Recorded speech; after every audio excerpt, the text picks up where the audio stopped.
Good morning and welcome to Morning Coffee with Brigid. I'm Brigid Burke and it is now the 29th of November 2024. And I'm just looking, the sun is coming up now because sunrise is now just about, good morning Alex. It's just about at 7 and it's a really kind of pink and purple clouds over just like the skyline here. So, and hello Sam. Good late morning, afternoon. Decided to use my Catonia mug today. I haven't had it in a while. I never get to plug my merch too often on the spring page that I have. It's over on my Catonia podcast page. I have my thing, and also I have swag and t-shirts and stuff for the ISFM, and then also for the Catonia podcast. So I have all those things over there. It's actually, the clouds are pretty spectacular this morning. I'm kind of looking at them out the window as I'm talking to you guys. I hope you guys had a nice day yesterday. I know, whatever. What are you doing? Oh, that looks great on the mug. Yeah, I think this is JR's second picture that he had done for me, because the Catonia Crow's the first one. JR, I don't know if I talk about him. He's a friend of, he's been a friend of mine for ages, like since like the year 2000. We worked together and we just we're into a lot of the same spiritual things and stuff like that, but he happens to be an artist and a fashion designer. So he's like, the images that I have of Morrigan, things like, he's drawn all of those. I basically said to given him the visual of like, okay, this is what I see, and he's the one who creates it. And similarly, when I was creating my podcast, he had actually, I told him, we were discussing logos, and he created the Crow logo, and he did this as an alternate, which was a woman just sitting on this kind of bench thing, like looking at a crow with the moon. So this is all his own original drawing.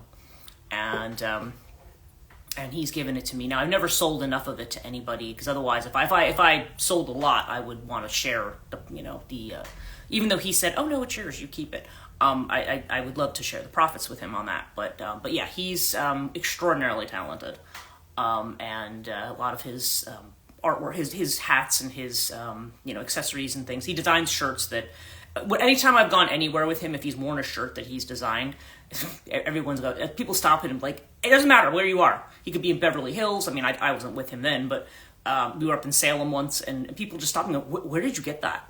And it's like everywhere he goes. And he's like, "Oh, I think people like." I'm like, "Yeah, people like them." So he usually sells and gets a lot of custom work with that.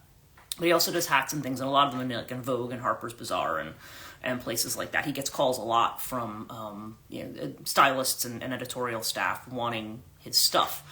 I know occasionally there's an issue with people who don't properly credit him. So I think he's trying to do more with new stylists that if you're going to use my work, you have to credit it. You can't just say, because sometimes like a very big designer or a big firm will buy advertising and they only want to see their name listed in the credits. They don't want to see any other names.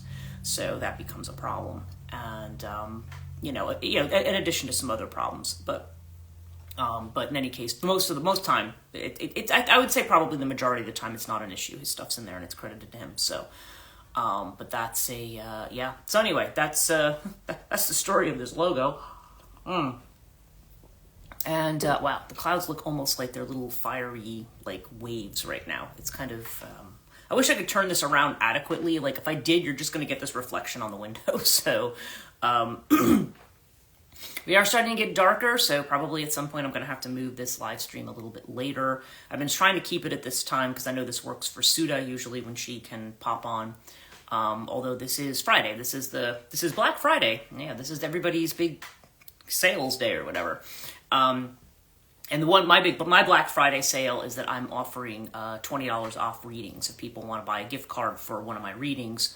If they buy it now, it's usually, like I said, I'm $75 for a half an hour.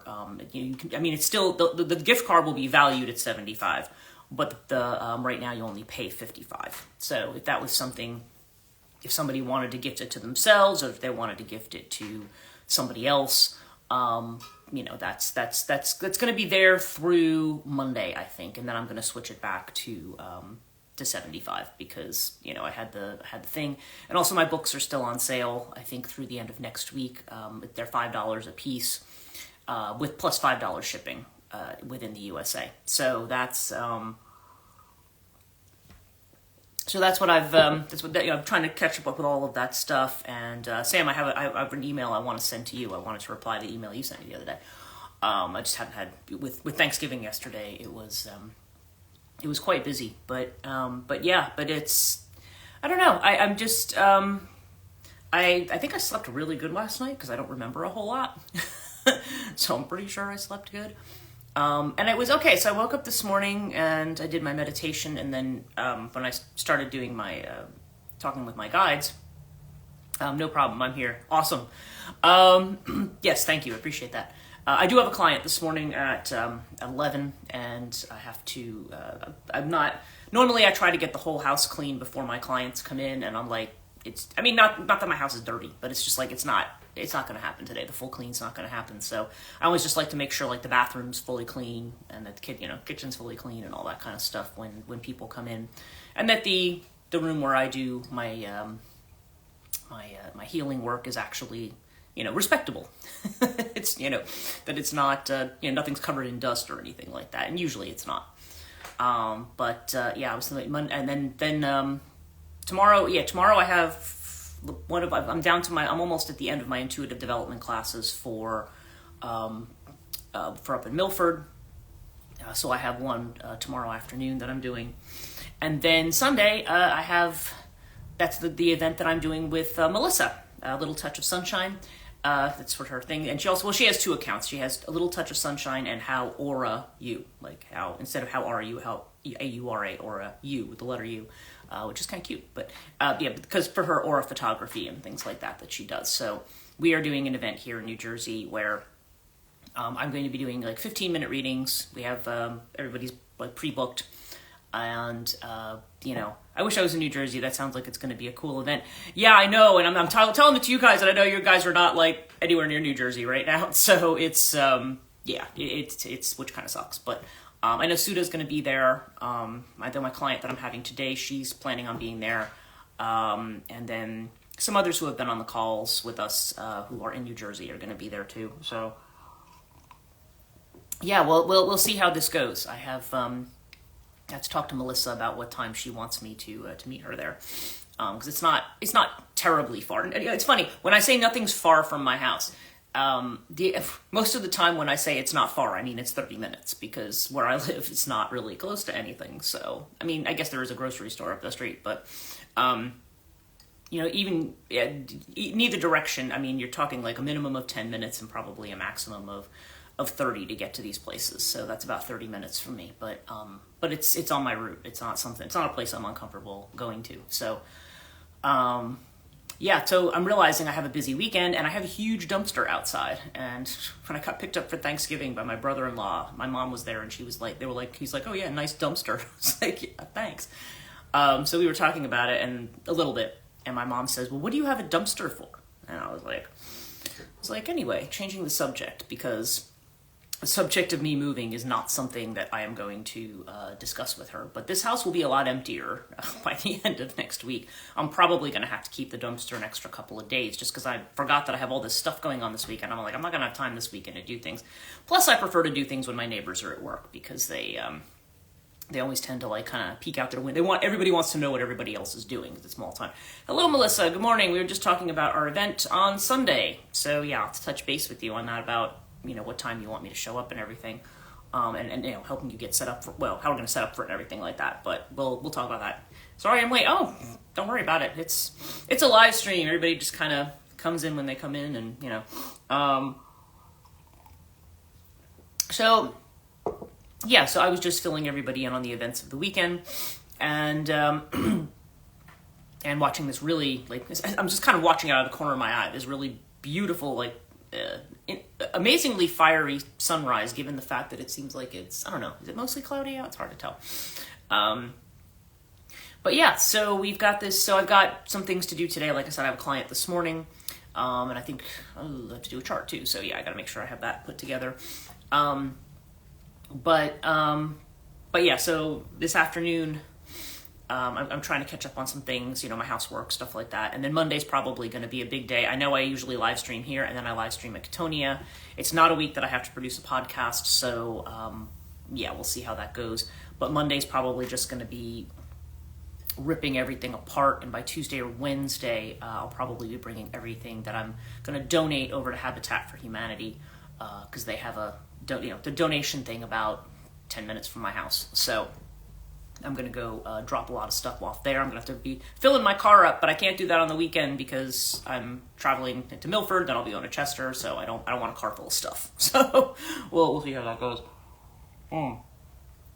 Okay, so enough about me and my plans here. The topic today, when I asked, of course I have my usual Azrael messages and so forth in the morning, but the topic that came up today was happiness. And I was like, okay, that's interesting. Came up in 3 different places. And it's really funny that when a reading comes up and says happiness, okay, or talk about being happy or be happy, like if that's the instruction, if the guides just tell you like, well, just be happy, it's really funny how we're like, okay, well, what do you mean be happy how? like what's the thing I'm supposed to do to be happy, right? And it's interesting, and sometimes I will see this show up like in the midst of like the worst crap that's going on, and it's just like, oh, be happy. And I'm like, what do you mean? And everybody's like, no, I'm not happy right now. This is going on, and this is going on, and blah, blah, whatever's going on. And it's just, and I think, okay, at least part of that, I think, as we move into this space where there is I'm going to call it a shattering of worlds, when we have things that shake us up, or if we feel like we're in a place emotionally, I don't know, even a place like I'm going to call it like a 4 of Cups energy place, where maybe we're just restless and dissatisfied with where we are. Okay, there's some energy of that. When it tells you to be happy, it's almost like saying by being in that place. Happiness is one of my cards from Sam's Yuletide reading, so this is timely. Well, look at that. How about that? Yeah, it's that's what came up today. It's kind of Leo energy, because 5th house, we almost think of 5th house as having to do with creativity, with love affairs, with children. But Leo energy, of course, is the very, very visible solar energy. But that energy also is, recreation, things like that is connected to the 5th house. Sport is connected to the 5th house. Things like that.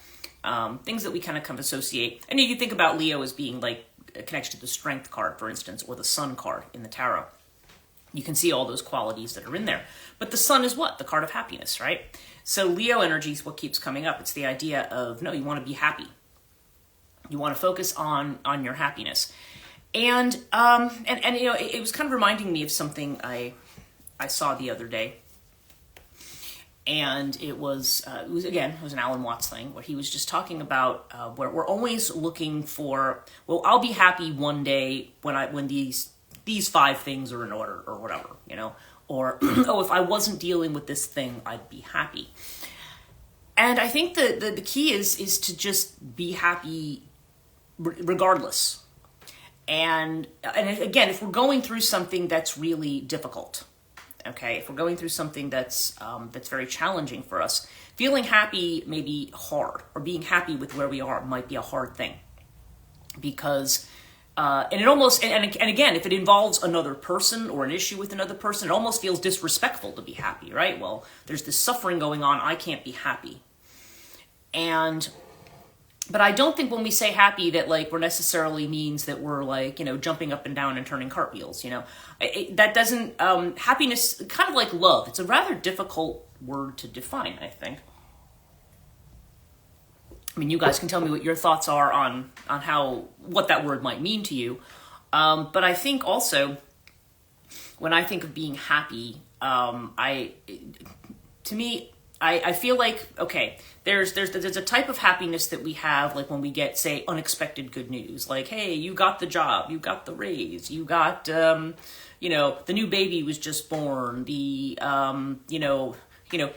you are in love with somebody and they proposed, it's like you have that, there's that kind of happy, where there's an event that comes up, and when we have that event in that moment, it's something we've wished for, and yay, I'm happy, right? Happy, That was that song, right? I forget who did that song.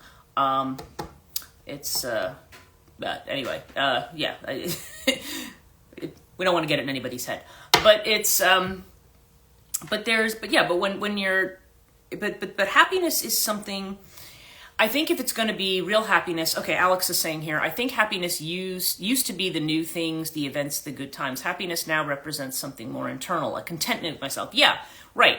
Yes, happiness has, I think, more to do with contentment. And I think to a certain degree with faith as well. Now, that's a word that people use, that also tends to get used in a very narrow sense. People will say like, oh, well, either you're an atheist or you're a person of faith, right? And that's not how I mean faith. I mean, faith is just faith that everything is as it should be. It didn't happen one time. Let's just say the first time I felt something like that I would describe as a samadhi experience. Okay, and I've talked about this, and I don't want to endlessly repeat the circumstances. But it was when I first got my mantra.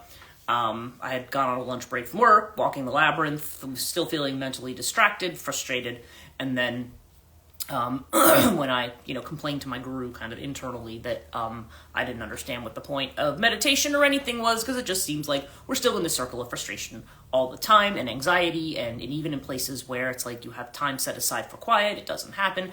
I posted the thing, by the way, the prayer of quiet, like somebody reading from Teresa of Avila's Interior Castle. And I loved the image it's in my stories. I loved the image, and I love the woman recites it very, very slowly, but she's reciting St. Teresa's, the thing on the prayer of quiet. And prayer of quiet's kind of important there because when I had the experience of samadhi, like the thing is, it's like, okay, when we talk about bliss, right? Ananda, bliss. Bliss is something. Again, bliss is something that we think of as an ecstatic experience, like an orgasmic type experience, right? Like something ecstatic, like where we're just I'm in pure bliss. It's like an absolute sensual, like whoosh. I don't know. Maybe I'm not. Interesting way to describe it, right? But I think in that moment, if you asked me, did you feel happy? Did you feel blissful in that moment? And I don't know if happiness would have been a word I would have chosen. So Alex is saying, I listened to the prayer yesterday. It was helpful and kind of honestly shifted my stuck thoughts. Good. Yeah. That is a, I just found the way it was done very profound in its own way. I mean, right, because St. Teresa is obviously talking about it in the context of Christianity. This is something she's writing that her confessor is going to read and so forth. But I mean, that's also the context that she understood it, about the relationship to God and feeling that God is absent when God is actually here and God is actually present. The interior castle, like lives in the interior castle, right, that's inside of you. And that there's a tendency to forget that, to think that we're abandoned and think that we're alone. And what's interesting about the samadhi experience, and it relates very much to the prayer of quiet, because the way that it's experienced is that, and the way at least the way I've always experienced, and you'll have to forgive me because I'm not going to be able to discuss this in any perfect kind of a way. Good morning. I'm not going to be able to express this in any kind of a perfect way, but it's like an experience of like standing or sitting somewhere, like if your eyes are closed in meditation and you're sitting somewhere, and it's like all of a sudden you are just in a space that is just quiet. That's not a exaggeration. It's literally there's silence. There's just no sound, but there is sound, because it's almost like if you're in a room, and like in a circular room, and outside that room there's all kinds of chattering. There's a huge party going on or something outside, or discussion or whatever. It's going on just outside the door, and it's loud, and it's chattery, and it's chaotic. You can hear it, but where you are, it's quiet. And I realize that does not really convey in any way, shape, or form exactly what the experience is. But in that space, it's like you suddenly are aware of how everything is. And the isness of it doesn't have to do with, oh wow, this good thing is happening and that bad thing's happening over there. It really doesn't, and that space doesn't have anything to do with the social or cultural context of anything. Everything just is. And I think that is where we get to is the isness of things. I mean, I know that, and again, that's it unless it's a hard concept to talk about unless you've felt it. And that's kind of what Saint Teresa was talking about in that as well, because to feel that, she talks about it as she says it's not something you can control or strive for. It's something that God gives to you, is the way she put it. And certainly the way that would even be talked about, say, even in a Hindu context, would be it's an act of grace. Okay? And it's interesting because one of the cards I flipped over was Venus this morning. And Venus actually is from oenos, which is the Latin word for grace. Okay, we think of Venus as the goddess of love. She's also the mother of the Roman people and so forth in mythology, and we have seen Venus / Aphrodite in some of her more dramatic, shall we say, presentations, when she starts getting involved, makes this one fall in love with that one, makes this one unfaithful to their spouse, like does all this kind of stuff. And, we talk about Venus in that context, but Venus is actually the word for grace. Okay, in Latin, that's oenos, that's grace. And it's so grace is one of those things. Now, so how does one, it's like Alan Watts said, how do you get grace? Like it's the goodie, right? Good morning, Suda. Just talking about the idea of grace. It's, so when we talk about grace, so you could be a meditator, right? You could sit and you could meditate every single day. And again, if you're meditating with the intention of, I'm going to meditate and clear my mind today and this and that, you want to get the thought out of it. The thought ends up being kind of the poison there. And okay. And it's somewhat paradoxical because to get rid of it, it's like you have to not try to get rid of it. If that makes any sense. Because the more you try, and I've seen this, like, I'm going to empty my mind. I'm not going to have this thought. It's like, it's almost like if I say to you, you can think of anything, just do not think about pink elephants. Like, the only thing that's going to pop into your head is a pink elephant. You literally cannot get away from your thoughts by trying to put more thoughts on them. We don't get conquer thought by dumping more thought on top of it. So, it's, so there's, I don't know. It's a paradox because that's how we think we have to approach something. When we become conscious of something, we say, okay, I'm conscious that I have a lot of chatter in my mind. I'm conscious that this is going on, that's going on. So I'm going to, I'm just going to tell my mind to be quiet, right? It doesn't, that's why a lot of times they'll say you just have to let the mind do its thing. Like you have to watch it, take a distance from it. Not because that's going to, put you in necessarily in some kind of an ultimate space, but at least you can take a distance from the chatter. And again, it's not always easy to do. But when you're in that space, and again, I call it an act of grace. When you're in that space, you, all of a sudden, it's just, thought is pushed out there. And where you are, it's quiet. Okay? And in this space of quiet, just in this internal quiet, I wouldn't exactly call it happiness. The subject today, by the way, Suda, is happiness. Or everybody who joined late, that's the subject. I wouldn't necessarily call it a happy feeling, but there's sort of an awareness of the game, I guess. You kind of recognize that everything just is, and it's as it's supposed to be. Now, when we get into a mental, social way of looking at that, we say, well, no, there's injustice and things aren't right and these people don't have rights and this is happening and that's happening. And what you don't want is to turn into a kind of bypassing that says, oh, well, because I'm in this space, none of the world's problems are important. That's not what that is. It's a matter of being able to participate in the world while recognizing that to a certain degree, none of it is real. Or that its reality is just, the reality is not what we think it is. It's sort of like the quiet space shows you the big picture in some way.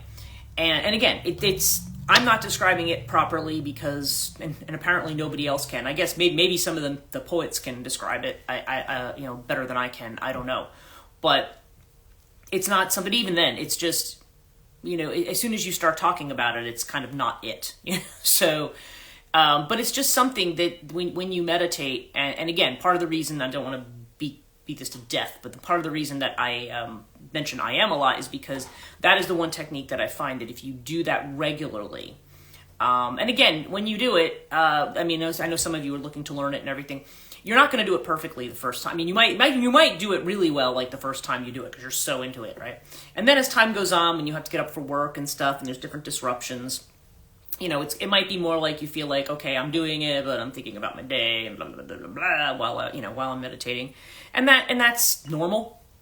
And the thing is, you just kind of have to keep persisting with it, because even if you say, oh, I did terrible on this meditation today because I wasn't focused. Well, obviously you give it your best try at focusing, but there's days when you're not going to be focused. It's just, that's the world we live in. That's Kali Yuga, if you want to look at it that way. That's the world we live in. It's hard not to. It takes time. I've been doing that meditation. I learned it 20 years ago, and I still I'm doing it this morning, and all of a sudden I have all these things of like, oh yeah, I got a busy weekend this weekend. It's like if they jump in, you have a mind. You need to accept the fact that you have a mind. I guess that's step one. You have a mind. This is how we're built. This is how we're wired, and it's just a matter of kind of letting it run its mouth until it gets tired, gets bored with doing that, right? And then the mind stops. And sometimes when you just focus on it without getting attached to anything about it, then that also helps you take the distance. But the actual experience, which I think does come in time, and again, it's just, I feel like you have to kind of take steps towards that. But I remember when I was in that very first time I was in that space, and I think when I told this story the first time before, I was just very agitated because everything going on at work, and I was the union shop person, so everybody was yelling at me because everybody else got to go home on New Year's and we didn't, and and really there was nothing I could do about it other than, I did all the things I could do. I'd gone to administration, I'd spoken about it, and no response. It was just like, they were just like, oh well, we don't care. And we don't have to, and fundamentally they didn't have to, so it wasn't something that I could, it wasn't in the contract or anything. I couldn't push the issue. So, but then people still get mad at you because you're the visible person, right?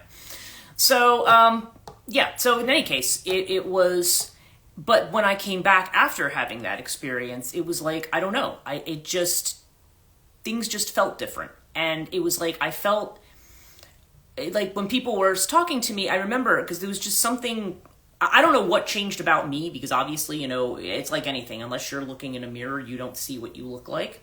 But when I came back from that, and I was still kind of in that state, and people were still kind of going, it was like I walked in the door, and I was just kind of listening to people, and people just stopped and kind of looked at me funny. And it's like their countenance changed. So I don't know what there was in my expression that like calmed everybody the F down, about the whole thing. But it was not because of anything I said or did. That I posted something yesterday. Again, if you're joined late, I posted that prayer of quiet in my stories, and I've talked about it before, Teresa Avila's. But it mirrored. I listened to that prayer yesterday, and Alex said it mirrored an Alan Watts talk, in my opinion. Oh, okay, yeah. I think I missed that comment. For some reason, it's just showing up, Alex. I don't know why. It is. That's the whole point. This is Catholicism, but it's also like Buddhism. It's also Zen Buddhism, right? It's the same thing.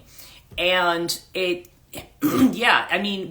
you, and for her, she's talking about it as when you recognize that the divine's within you. Oh no, her, it's exactly, yeah.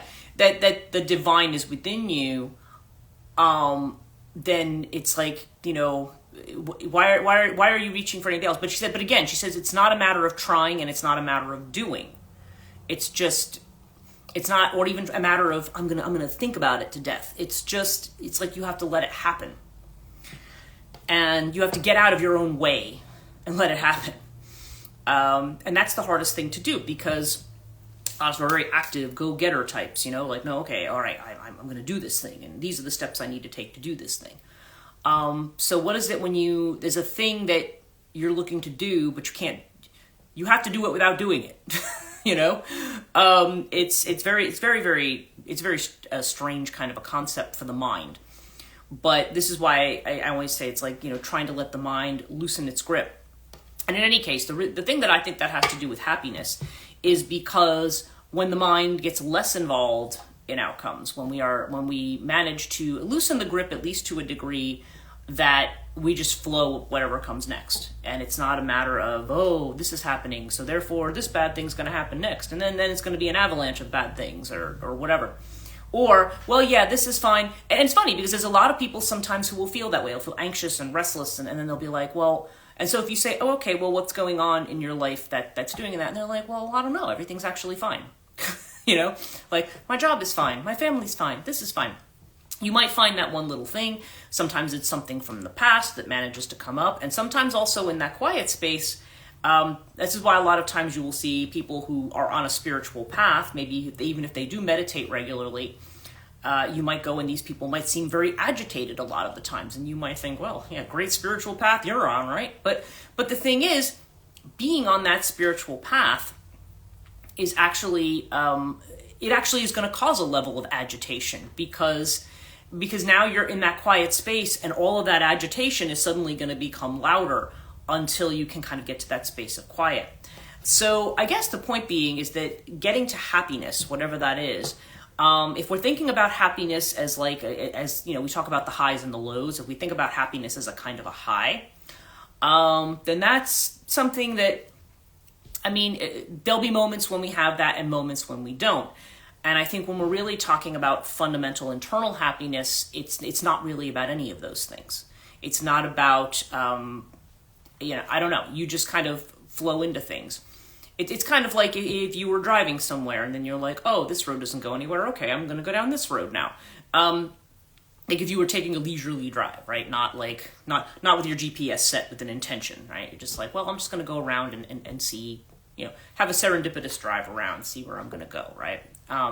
That's almost like what it is. And then, there might be places where you go and you say, oh, okay, I thought this road led somewhere, but it doesn't, so we'll just turn around and go on another road. Or, but without the anxiety of, oh my God, I went the wrong way. I was stupid, terrible. I'm wasting time. That's the other thing we always think we're doing too. We're wasting time. I'm wasting all this time.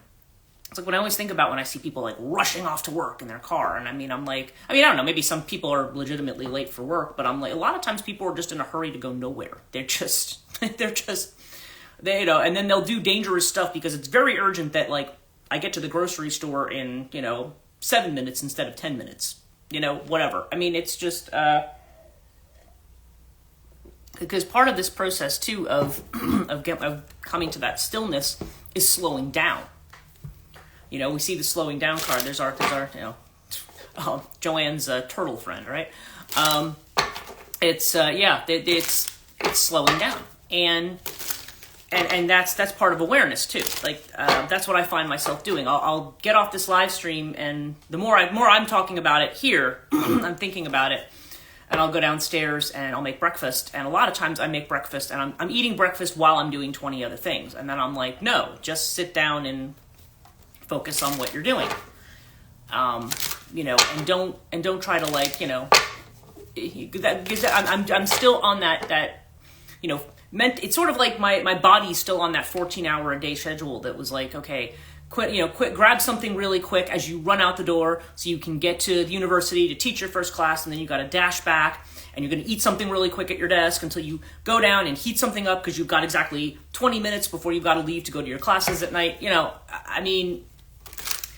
In some ways, I feel like my body is still trying to do that, and it's like, no, there's no need to do that. Slow down a bit. Anyway, let's see what our reading says for today. I guess that if I'm making a statement about happiness, I guess it would just be that happiness is something that, okay. I think this is going to say it better than I am. Yeah. Okay. So our first card is suppression, right? 10 of Wands. And you look at this person. Now, what's interesting is you see this person who's almost like tied up almost, kind of. He's got ropes. He's got the clouds over his head. It's a cloudy day. It's gloomy, right? But also you look at all of these kind of cracks here. It's not only cracks, but if you can almost think about that as like your arteries, you know, just kind of overwhelmed with this tension. And the Ten of Wands is, that's where we're carrying a lot of burdens. Now, I remember when I was working with Gina Divine, who also does, I guess she still does, she does readings and stuff on her own channel. Gina, at one point, there was another deck which I know I've shown called the Tarot Oscuro, which is a very, I kind of, there's a lot of aspects of that deck that are like kind of not the NSFW, you know, like you know, because some of the imagery is just very graphic. I think it's really cool imagery, but it is very graphic, some of it. And, but it's, so what I'm doing on a YouTube channel and stuff, YouTube might block it just for the imagery. But there's a Ten of Wands that's really interesting. And I remember when Gina introduced me to this deck, she says, this is my favorite card. And it shows a guy holding all these wands like this, and he's got this look, this determined look on his face. And his eyes are like starting from his head. And she said, you know, the vibe I get from that card is not only that this is a person who's carrying a lot, but that it's almost like that's part of their identity, or that's part of what they want to do to show, look at how much stuff I can control. Look at how much I have under control, you know? And then, you know, and so there's sometimes people who, and certainly in the kind of society we live in that says productivity is the way you need to be. You need to be productive. You need to be a good, productive member of society. That's what makes you fulfilled, and that's what makes you feel part of your community, and so on and so forth. And Sam says, that's exactly what my therapist and I are working on. And it's me. Well, what it is that, but you know what? It is, but it's also, you have to remember, Sam, that you're part of a collective too.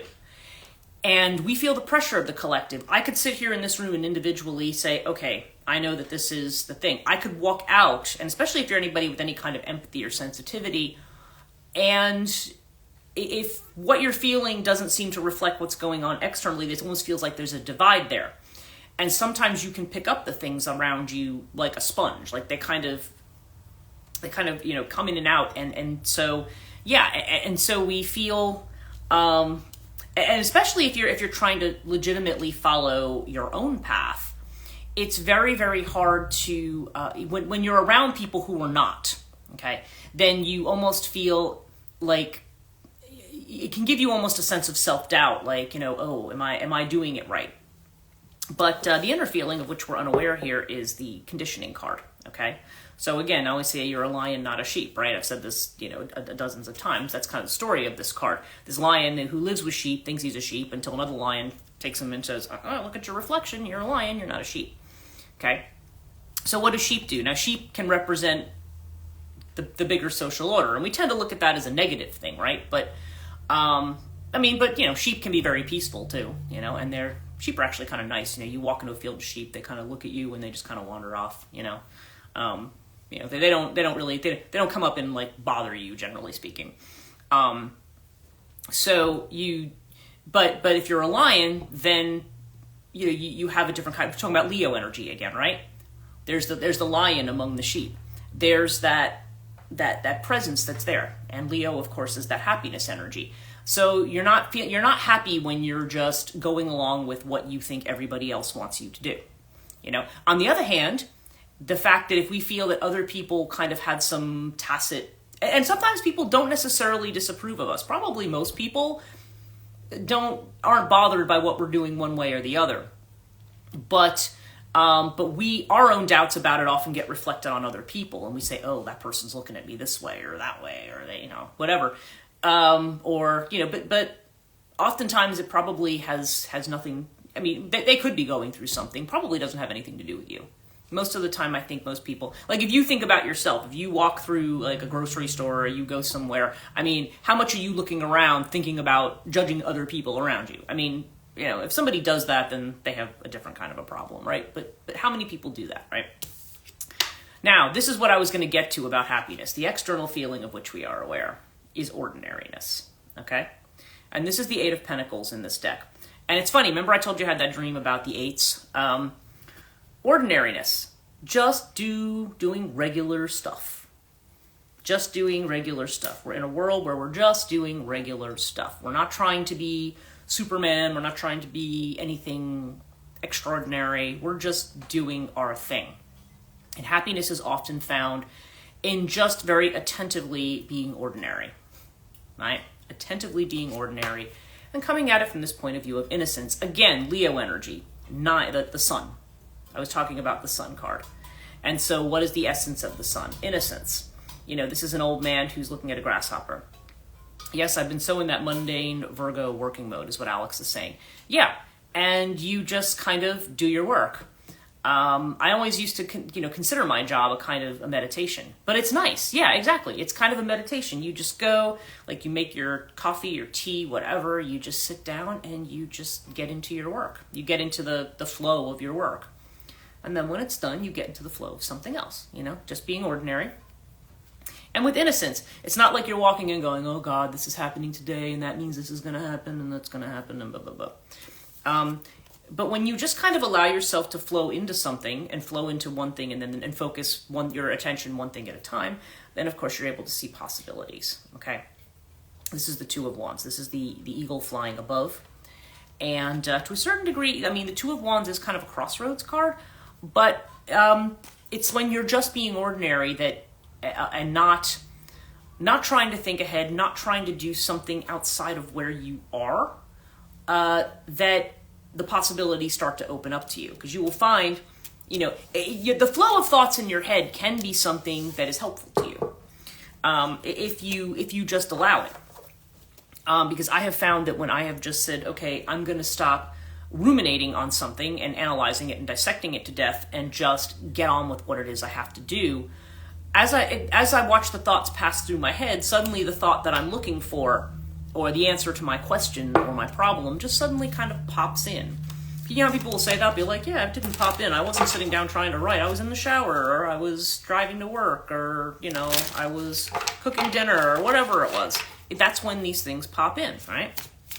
And so, yeah, it's kind of saying when you're tense and you're anxious and you don't know what's going to happen next, you just be ordinary. Like, that's how you be happy, is to just be ordinary.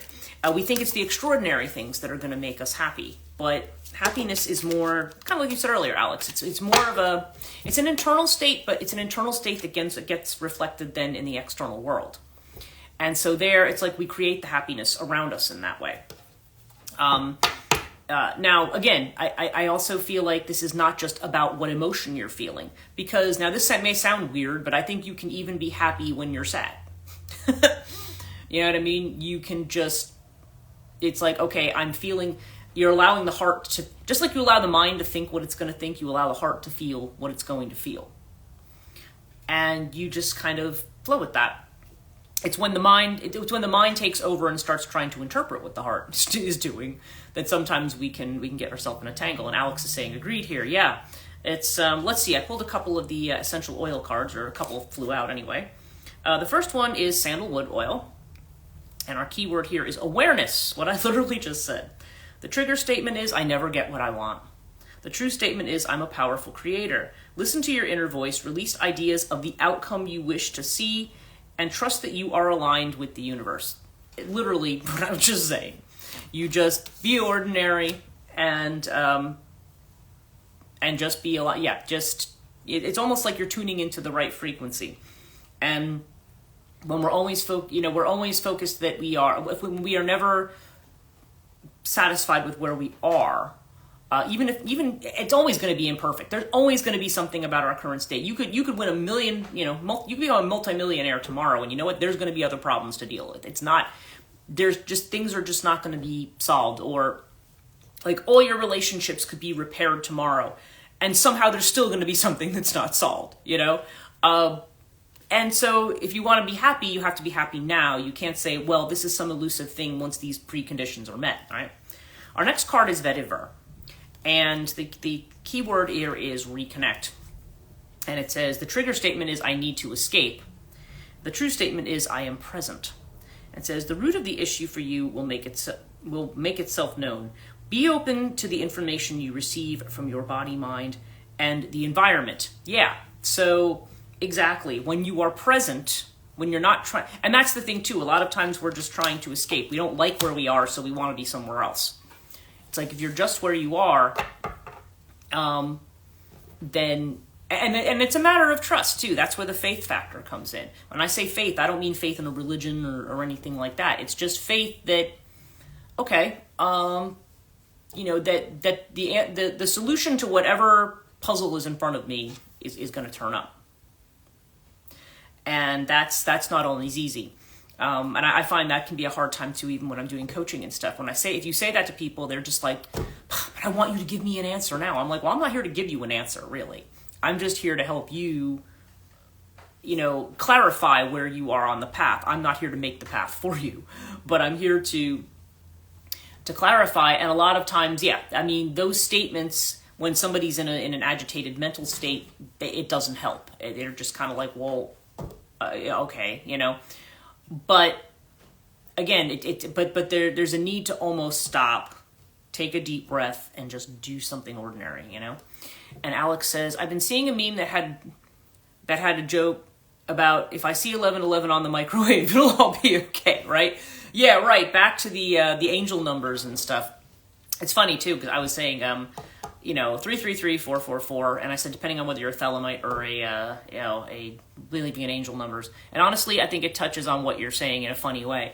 Well, that's it. Well, yeah, and it's funny because it is kind of a joke because there are people who are just and actually I think it was Tracy, who I used to work with at the store. She would say, yeah, there'd be people who will like actually go out and be like, okay, it's 11:10 and the clock's about to hit 11:11, so I have to stare at it. It's like, yeah, you don't need to do that. But sometimes you will see these numbers, and they're almost, if you're having these moments where you're feeling kind of lost, it's almost like they remind you that you're on track. I think that's really what, they're like the little synchronicities in the environment that reflect back at you, especially if you notice it, that, okay, you know, things are fine. Like I think I was telling Sam the other day, I woke up I had a dream, I was actually sleeping, and I said, okay, my mind was going, you're going to wake up at 3:33. And literally when I turned over and looked at the clock, it was 3:33. And this was in the afternoon. I was taking an afternoon nap. And I was like, 333 is, I mean, it's an angel number, okay? So it's a number of the archangels, actually. If you are a Thelemite, follower of Crowley, 333 is the number of Choronzon, which is the number of the abyss. So that's the number of like the false messiah or the false prophet kind of thing. I mean, that's one aspect of Choronzon. So, yeah, so I think I had said, if you're a Thelemite, 333 is not a good number to get. 666 is a good number to get because it's a number of the sun. And I know, yeah, that freaks out people who think 666 is like the number of the devil and stuff, but that's not. 666 is a solar number. It's actually the number of the soul. It was associated with the emperors, actually, in ancient Rome. So yeah, Crowley would have considered that to be a positive number, to Omega Therion, you know, a positive number. Whereas 333, that's Choronzon. That's when you touch on the edge of the abyss. That's the demon that comes to you and tells you that you've got that you're something special, right? And that's the only demon I think really believed in it. And my number is 6. Yeah, 6 is that's Gemini energy, right? Lover's energy, right? You got the 6. Yeah, and so there's that, well, that's interesting because if you look at it from a tarot perspective, yeah, that's a matter of being in conjunction. And what is this weird relationship I have with the frankincense? You know, all of us have our own associations, yeah? Yeah, different planets. You have Sun, well, actually you have Saturn too, and Saturn is considered to be like the black sun too. So you've got both suns. I think in Hindu mythology, the Sun and Saturn are enemies. Surya and Shani are not friends. But really, strictly speaking, one is they're two aspects of the same kind of energy. So yeah, it's so interesting, you know. So yeah, it's always a mystery, like where all that stuff comes from. But anyway.